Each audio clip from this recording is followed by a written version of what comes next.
મિત્રો, જો તમારે સુરવીરોના દર્શન કરવા, ક્રાંતિકારી નેતાઓ કેવા હતા એના દર્શન કરવા હોય ને, તો અત્યારે ગાંધીનગરમાં જે આપણા વ્યાયામ વીરો, વ્યાયામ શિક્ષકોના જે યુવાનો વ્યાયામ શિક્ષકની ભરતી થાય તે માટે લડત આપી રહ્યા છે ને, એની લડતને તમે જોવ ને એટલે ખરેખર તમને ક્રાંતિકારી કઈ રીતે લડત લડતા ને એના દર્શન થાય.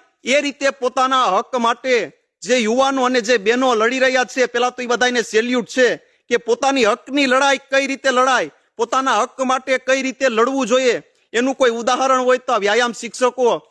તમે ભાઈ વ્યાયામ શિક્ષકો કહો, તમે અડગ રહેજો, તમારી એકતા જ તમારી તાકાત છે. આ સરકારની સાંભળી જરાક આ જાડી સાંભળીની સરકાર છે ને એટલે ઓગળતા થોડીક વાર લાગશે, એટલે તમે અડગ રહેજો. ગમે એટલા તમને હેરાન કરે, પરેશાન કરે, પોતાના હક છે, હક તમને મળવો જ જોઈએ.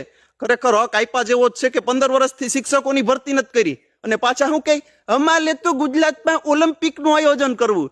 હું હવે ઓલિમ્પિક નું આયોજન, પેલા તમારા શાળામાં વ્યાયામ શિક્ષકો તો છે નહીં, પીટી ના શિક્ષક નથી, ઓલિમ્પિક નું આયોજન કરવું. એટલે લડત આપજો, ખરેખર સલામ છે તમને, બીજું કાંઈ કેવું નથી વધારે.